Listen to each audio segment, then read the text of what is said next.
In the acid-base reaction type of the cement, we will be now learning a zinc phosphate cement.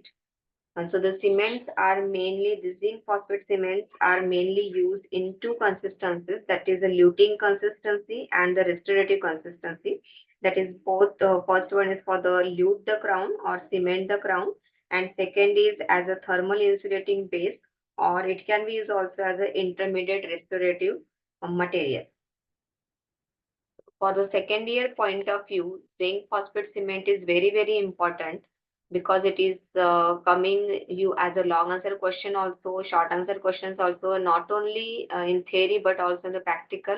Because in conservative, if you are doing a silver amalgam restoration in conservative preclinics, you will have to give the base of zinc phosphate. In dental materials examination, practical examination, you have to do the manipulation of zinc phosphate. Also, in the spotting, many of the questions in the Viva, many of the questions are asked on the zinc phosphate cement.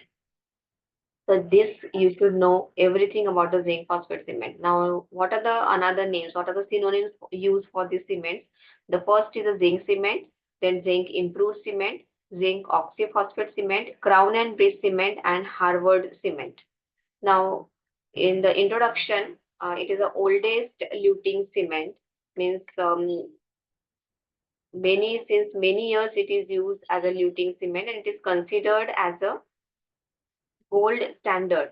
Means if you want to compare the newer materials of luting cement, which are used as a luting materials, you will have to compare, or the authors they compare it with the zinc phosphate cement. It is introduced by Otto Hoffmann. You should also know the name of the author who introduced this cement. It can be asked in the MCQs. The ADS specification number of this cement is 96, and it's primarily it is used for the luting, and its secondary use is the cavity base, and it is also known as the first self-etch cement because of the acidity of this cement liquid. It is also known as the first self-etch cement. So please remember all these short points which can be asked in a MCQ question.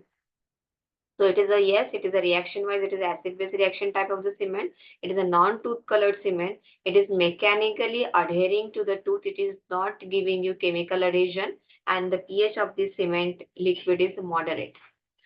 Now let us come to the classification. It is according to the ADS specification. It is divided, or it is in only two classifications are there. One is a type 1, or also known as a fine grain cement, and second is a type 2, that is a medium grain, and it is basically depend upon the consistency, that is less than 25 microns, means a type 1, which is mainly used for cementing a crown or luting the crown, and second is 25 to 40 microns, which is used as a thermal insulating base. So please remember the two classifications, type 1, type 2, depending upon the thicknesses or the consistency, less than 25 microns to lute the crown and 40 microns for the base consistency.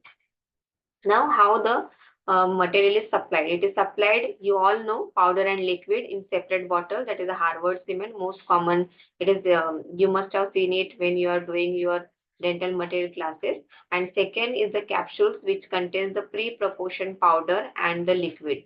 I mean, there is the capsules are available to mix the cement. Now you must be remembering when I show when we have learned the zinc oxide ethanol cement, I just shown you this figure to remember a quick look to how what is the composition of this cement. So we are learning zinc phosphate cement. The main ingredient in the powder will be zinc oxide, and the liquid main ingredient is the phosphoric acid. Now in detail, let us see the composition of zinc phosphate powder. Now the zinc phosphate powder contains main ingredient is the zinc oxide, that is the principal reactor. Second is the magnesium oxide, which reduces the temperature of the calcination or the sintering temperature. It maintains the white color. Please ignore this percentage water. It is only a percentage. Please ignore it. Then aluminum oxide, that improves the mechanical properties. Bismuth trioxide, which gives smooth mix.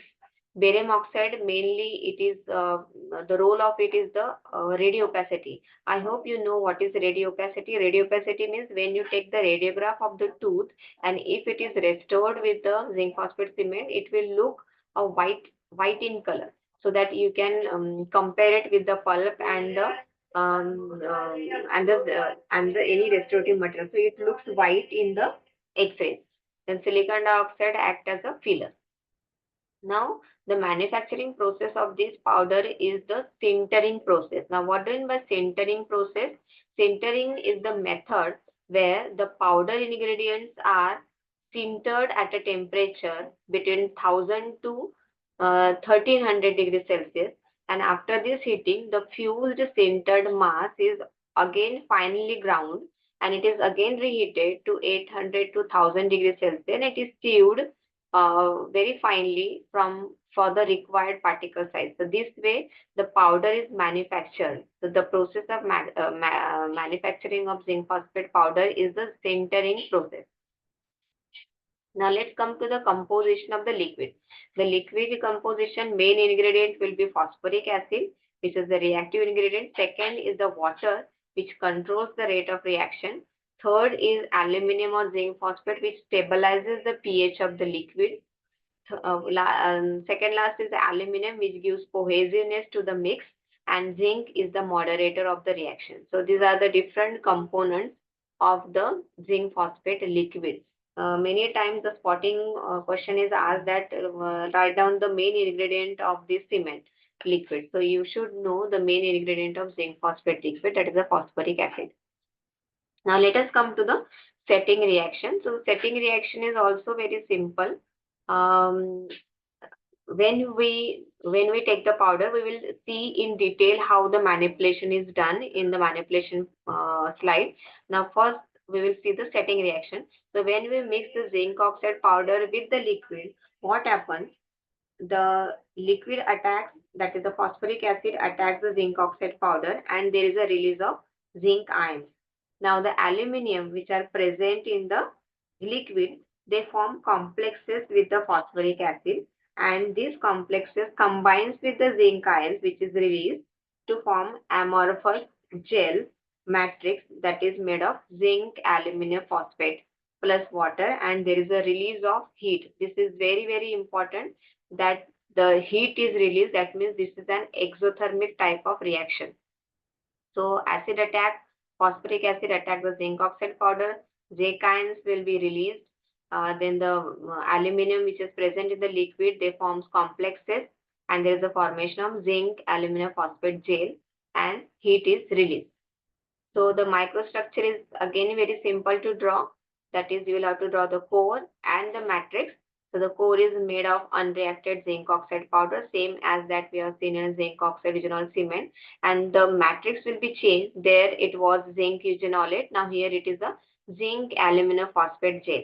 Okay. So this is your microstructure. Whenever the setting reaction is asked, the setting reaction should end with the microstructure of the set cement. Now let us see what are the factors that affect the setting of zinc phosphate cement. Now, as I already told you, whenever you have to write or whenever the examiner asks you the factors affecting setting, you should tell in the control of manufacturer and in the control of the operator.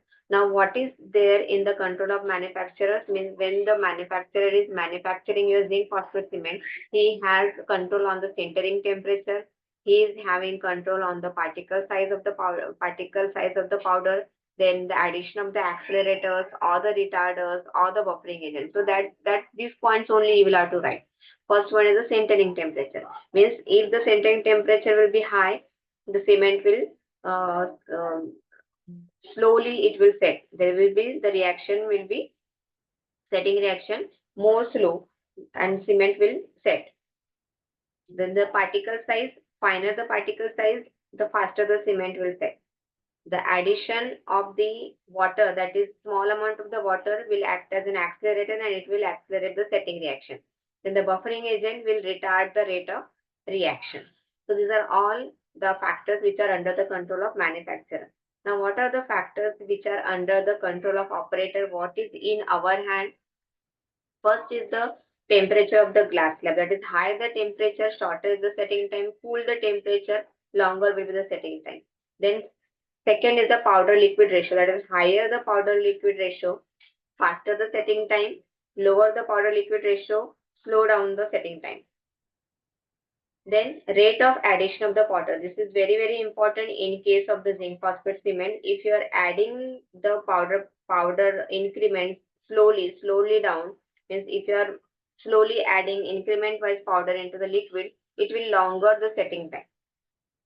Okay, and if the this is very important, it is very setting time of is seriously affected if the liquid bottle is exposed to dry or humid atmosphere. Means what will happen if the it is in the dry atmosphere. If your liquid bottle is dry, it is kept in a dry atmosphere, and if the lid of the bottle is open, what will happen? There will be loss of the water by the evaporation, and it will decrease the pH of the liquid, and it will increase the setting time. Same way, if the bottle is in a humid atmosphere, there will be absorption of the water, increase in the pH, and decrease in the setting time. Hence, the bottle should be always kept close to retain the water content. Means the water should not be get evaporated, or it should not be get absorbed. Okay. Now, next very important point that we'll be learning now is the manipulation of zinc phosphate cement. Now, in this zinc phosphate cement, we are having a two methods, that is a conventional method and the frozen glass lab method. You will be doing in your preclinical conservative in your intermediate class will be the conventional technique. The frozen glass lab technique is mainly done in the clinic. So we'll see it one by one. So let us come to the first technique, that is a conventional technique. Now, how it is in different heads, I will be explaining you.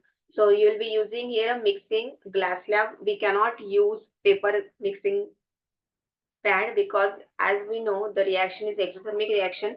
So there will not be heat dissipation if you are using a paper mixing pad. So you will have to use only and only rectangular glass slab. Then the and that to the temperature of that glass slab should be 18 to 24 degrees Celsius. Now the powder liquid ratio should be 1.5 gram to zero point 0.5 ml of your liquid. Then the powder is made into the increments. You must be knowing it that the powder should be made in different increments like small, first small, second large, and all small. Such type of increments we'll be doing.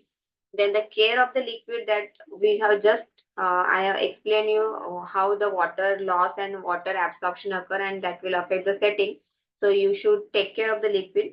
And other point that you will have to always keep the bottle closed, and whenever you are starting to mix the powder, and then only you dispense the liquid. Don't dispense liquid beforehand because it may absorb or it may evaporate the water. The if the bottle of the liquid looks cloudy, please discard it. Then the don't interchange the liquid and powder of different batches. Means if a powder of a different brand and liquid of a different brand is available with you, don't interchange it. Last portion of the liquid, if it is remained in the bottle, please discard it because there might have pH change has occurred. Then these are the points that you should take care of the liquid whenever you are doing a mixing. Then the way of mixing, yes, the way of mixing is little different as compared to the other cements because in different cement either it is made in a two increments and one whole one increment is added and then second increment added. But here if you see we have made the powder into the different increments. So how it is to be done and why it is done. The first point is the 2 points that we have to take care. First one is the heat release during the mixing, and second is the acidity of the liquid. So these 2 points we have to take care when we are doing the mixing. So the heat dissipation or the exothermic reaction can be controlled by using a full glass slab. Okay. And also we are using a thick glass slab which will compensate the heat loss. Okay, then the second point that whenever you are mixing on a glass slab, you will have to use always a large surface area and not in a small surface area because it will again dissipate the heat because there is a, it matters if you are mixing in a small area, the heat dissipation and the, if you are mixing it in larger surface area, the compensation of the heat loss will be different. So you will have to take care that is a thick glass slab, full glass slab and the mixing in a large surface area. Now, why we are made the increments? Now, we all know that the liquid of zinc phosphate cement is acidic. So, we are first adding first small increment in the whole liquid. We always take 3 to 4 drops of the liquid to mix the powder. So you will be adding a first small increment in the whole liquid drop. So the powder is less, but the liquid is complete. That's why, because of this, the acidity of the liquid is get neutralized by this first small increment. So even if now we are adding second increment larger, this will not give any, there will not be any effect will happen in the acidity of the mix, because the acidity of the liquid is neutralized by the first small increment only. Now we keep on adding the increments till we get the our required consistency, either a luting consistency or a restorative consistency. So I hope you understood why we have used a thick glass slab, why the large surface area of the glass slab is used, and why in increments. So to reduce the acidity, first small increment in the whole liquid, because this will neutralize the pH, and then the second increment large, and the because this will not affect the acidity of the liquid. Now the mixing time is 60 to 90 seconds for this cement, and each increment when you are adding, it should be thoroughly mixed with that whole liquid till 15 to 20 seconds. Then only the second increment is taken. And the setting time is around 2.5 to 8 minutes. Now, how you will check whether the luting consistency has arrived and the restorative consistency has arrived? So there are the two methods, that is known as the strange test. So here you can see the loop is forming, and it is it is coming back to the glass slab. So this is the strange test.